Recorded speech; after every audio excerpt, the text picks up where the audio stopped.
சிவா திருச்சிற்றம்பலம். தென்னாடுடைய சிவனை போற்றி, எந்நாட்டவர்க்கும் இறைவா போற்றி. நமச்சிவாய வாழ்க, நாதன் தாள் வாழ்க, இமைப்பொழுதும் எந்நெஞ்சில் நீங்காதான் தாள் வாழ்க.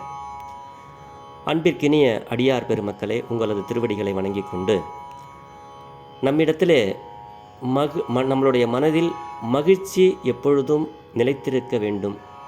அப்படி மனதில் இருக்கட்டுமே மகிழ்ச்சி என்ற ஒரு சிறிய சிந்தனையாக இப்பொழுது நாம் சிந்திக்கிறோம். அன்பர் பெருமக்களே, மகிழ்ச்சி அமைதியை தேடி பலரும் வெளியே அலைந்து கொண்டு இருக்கிறார்கள். உலகில் பிறந்த எல்லாருமே மகிழ்ச்சியாக வாழணும் அப்படின்னு தான் விரும்புகிறார்கள். மனிதன் பொருட்களில், பணத்தில், பதவியில், பட்டத்தில் என்று பல வகைகளில் மகிழ்ச்சியை தேடி அலைந்து கொண்டுதான் இருக்கிறான். இதில் கிடைத்து விடாதா, அதில் கிடைத்து விடாதா என்ற ஏக்கத்தோடு, ஆதங்கத்தோடு இங்கும் அங்கும் அலைகின்றான் மனிதன்.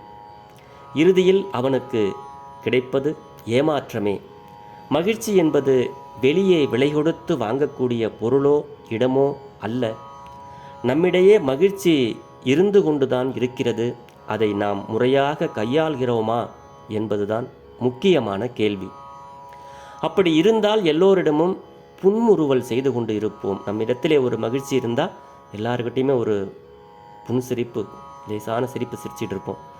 ஏதோ ஒன்றை இழந்தது போல் நமக்கு நாமே பேசி மன உளைச்சலுடன் இருப்பதை நம்ம நிறைய பேருக்கிட்ட நம்மளுடைய வாழ்வில் காண முடிகிறது.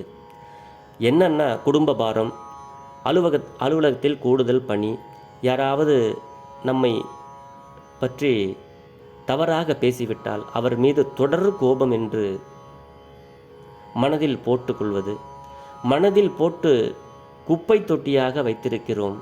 இதையெல்லாம் குப்பை தொட்டியில் குப்பை அகற்றாமல் வைக்கப்பட்டு இருந்தால் என்னவாகும்? துர்நாற்றம் ஏற்பட்டு விடும் அல்லவா? அதுபோல்தான் நம்மளுடைய மனமும்.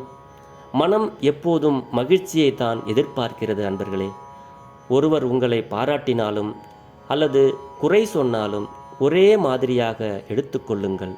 பாராட்டும்போது பறப்பது, குறை சொல்லும்போது சோர்வதும் என இருந்தால் நம்மளுடைய வளர்ச்சி வேகத்தடையாய் ஆங்காங்கே நிற்கும். யார் என்ன சொன்னால் என்ன? உங்களை பற்றி உங்களுக்கு தெரியும்.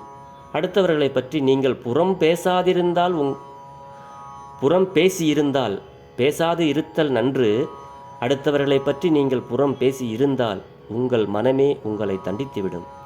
அதற்கு தயவு செய்து இடம் கொடுத்து விடாதீர்கள். வீட்டுக்கு சென்றவுடன் செருப்பை கழற்றி வைப்பது போல் சுமந்து கொண்டு இருக்கும் பாரத்தையும் வாசலிலே இறக்கி வைத்து விடுங்கள். அடுத்தவர் பற்றி உங்களிடம் யாராவது குறை கூற வந்தால் அதை தவிர்த்து விடுங்கள். ஒவ்வொருவருக்கும் உள்ளும் சாதிக்கும் ஆற்றல் ஏராளமாக உள்ளது. இதை கண்டுபிடித்து அதன் வழியில் பயணிக்கும் போது இன்று கிடைக்காவிட்டாலும் என்றாவது ஒரு நாள் வெற்றி கிடைத்தே தீரும்.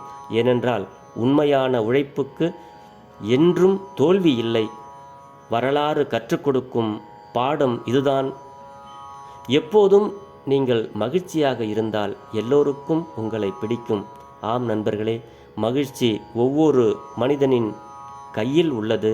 இந்த உண்மையை மனிதன் எப்போது உணர்ந்து கொள்கிறானோ அப்போது அவன் மகிழ்ச்சியாக வாழ்கிறான். அப்போது அவனது மகிழ்ச்சியை அவனிடமிருந்து யாரும் எடுத்துக்கொள்ள முடியாது. மகிழ்ச்சி வேறு எங்கும் இல்லை. மகிழ்ச்சி வேறு எங்கும் இல்லை, நம்மிடத்தில்தான் இருக்கிறது. இந்த நாள் இனிய நாளாக இருக்கட்டும். எப்பொழுதும் மகிழ்ச்சியாக இருப்போம். சிவா திருச்சிற்றம்பலம்.